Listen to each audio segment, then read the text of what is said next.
Now we're going to be going down another nostalgia trip. I know. You guys want some current format.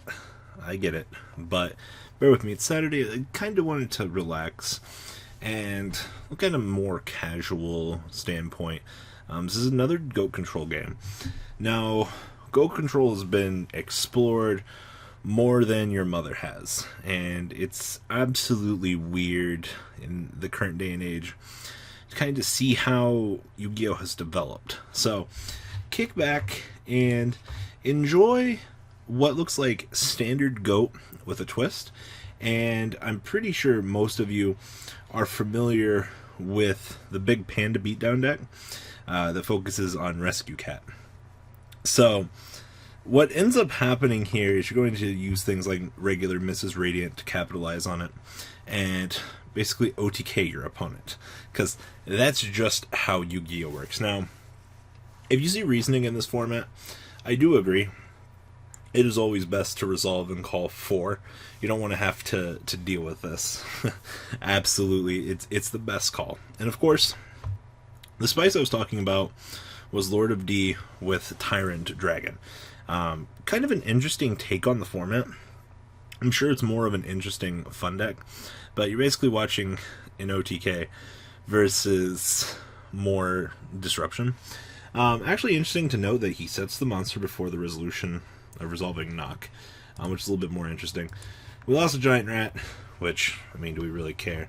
We're going to go for the Giant Trinade here to kind of clear off the board.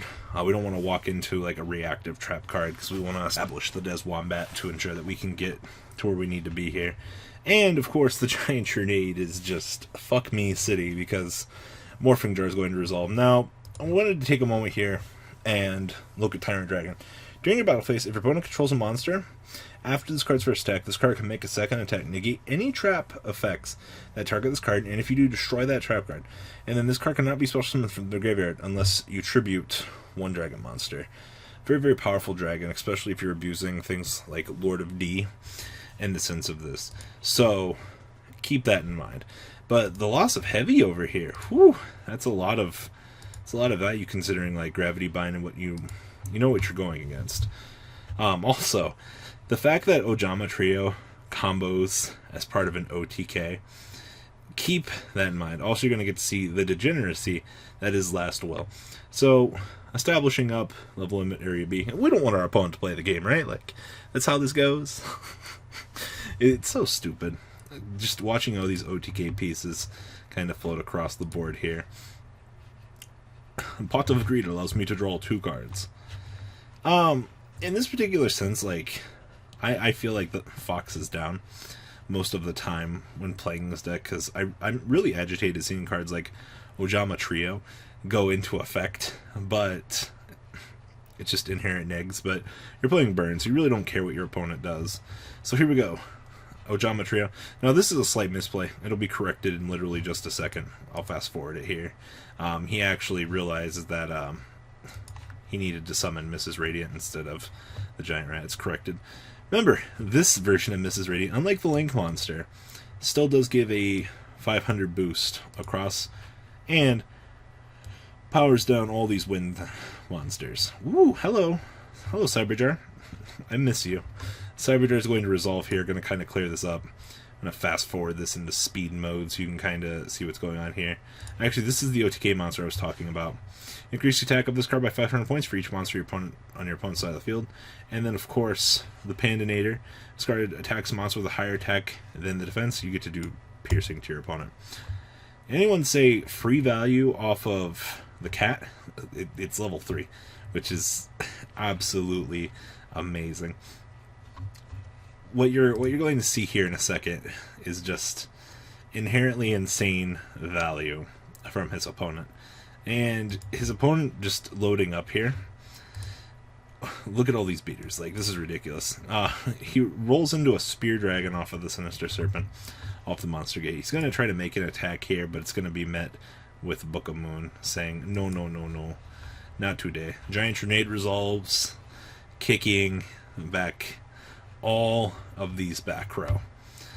And you're about to see what is about to be near an OTK. because of what's going to happen. Last Will Cat, Girai. I mean, these things are plus 2,000. And the Mrs. Radiant's going to come out. So pause this. So each of these are 2,800. Plus a global 500 from these. These are all 3,200s with trample. So 3,200 over this, 2,800 over tribe, that's 18, and then over the breaker.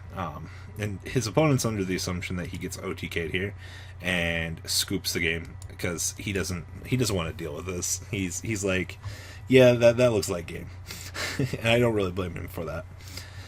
It's a very standard OTK, especially like if that board was cleared. Oh, so disgusting. Here we go, reasoning. You know what we call every time in this format? Forerun reasoning, because there are so many of them. Breaker, Tribe, Spear Dragon, all of these inherently large monsters. Now, in a deck like this, if I saw reasoning, well, fuck, Mrs. Radiant's 3, the other shit's 3, Cat's 4. You know, you have larger monsters at your disposal. So, going into the next game, the mighty power of Pot de Greed allows me to draw 2 cards. I also really like that Wombat has so much value in this format. Being 1,600 is pretty inherently absurd. Magician of Faith is going to get back that reasoning. Now, our opponent has shown us 1s, 4s, and a bunch of everything else. So what's going to happen here? Well, reasoning, he calls 4 again. Hello, Sangan. How are you, buddy? We're going to get Sangan finally. So much value. It's a flaw that we got it twice at 4. It has to be. We still have this Wombat Jumbo Trio. So much value back here. Such a gimmicky OTK. Stupid pandas. Give your opponent some tokens, attack over, deal an extra 300. I mean, the tokens are what? 1,000 defense. Monster Gate? So, we're not going to get bamboozled this time. We finally get into Tyrant Dragon over here. So, as I said, your opponent controls a monster, it gets to attack a second time, and it gets to negate any trap cards to target it. So, Jumbo Trio is going to resolve. Actually, very curious to see why, like, he always shotguns these so much. Also remember, Jumbo Trio doesn't target, so this thing can't make an attempt to negate. I'm going to resolve saying, and remember, this is before the days of good hand traps. We don't have Valor in this format. None of the other good things. I'm still pretty sure that we're going to be closer, probably cooking OTK. Establishing that if he goes for the Lord of D here, well, no, he has not normaled yet. So if he normals Lord of D, this Panda is going to be fucking huge and can run over the Tyrant Dragon. Absolutely no problem. Actually kind of shocked that he went for this route.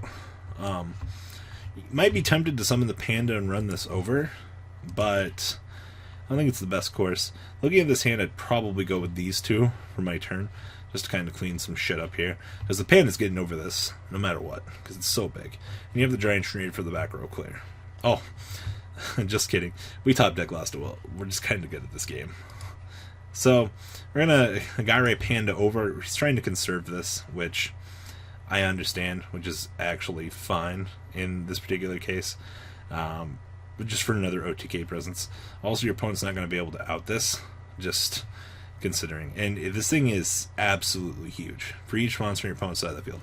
So you've got a 2,500 buff over here on top of things. And he's just attacking over our dragon. He's like, no, get out of here.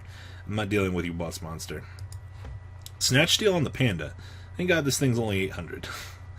Of course, Spear Dragon and that are going to poke us for, what, 2,700? No real big deal. I'm not too worried about it. I love how there's a monster that punishes your opponent for having large amounts of monsters. Giant Rat value coming in here. Holding the Last Will, kind of conserving it. I look at this every time and I'm like, man, we could premature this Des Wombat, but he really wants to hide it. You've got to also understand, if you overextend too far here, this thing's going to start getting bigger. Fox is really confused as to what play he wants to go here. There are a couple of lines of play, as I've said so far, but like he's got to decide. Wow, ramming for the 800, increase the attack of all Earth monsters by 500. Fox taking his damage. I'm actually kind of surprised to see he made that play. I think there would have been better plays, but Exile Force isn't a terrible option. Clear this tribute for the panda. You've still got 3 tokens you need to go around. I guess that also works. Get the 200 in. Mystic Tomato normal summon. So we still have premature. I don't see how we like OTK this man through all this. The panda is only going to get us so much value. We get what, 300 here, 20, 18 plus 20, or yeah, like 2100. Maybe I was wrong. Over the token, fucking recruiter battles. Well, I mean, the panda's 1800 now. Delinquent Duo, oh, that's some savage value. Tsukiyomi, I think this game is starting to go way further out of control. Ooh, last value. Does that get us back in the game? Panda misses Radiant. Wow. Actually kind of surprised to see he went that route. He's got to top deck something broken. Oh my god, hold on, no, he did not. He topped the cat. Are you fucking kidding me? That's fucking rewarded for bad plays if I've ever seen it. Like, I don't think he should have extended the way he did there. There was absolutely no reason to make that play the turn before. With the exchange of the rats, especially going down into the panda with the Mrs. Radiant. I don't know how many Exile Forces is playing, but like it seemed really rewarded off the top deck there for the clean 2-0. But that's just my 2 cents. What do you guys think? Leave a comment down below. And well, that's all I got, guys. Later. The ride never ends, guys. Make sure you enable those notifications to get the latest videos that are being posted on this channel. Make sure you guys check out VanCole40 for my Cardfight Vanguard channel. And join me and House of Champions on the Zodiac Duelist TV Twitch stream. We'll be interacting with our audiences. And please check out No Limit Gaming and LGTCG.com for the cheapest trading cards on the market. Thanks for watching, guys, and please have a good day.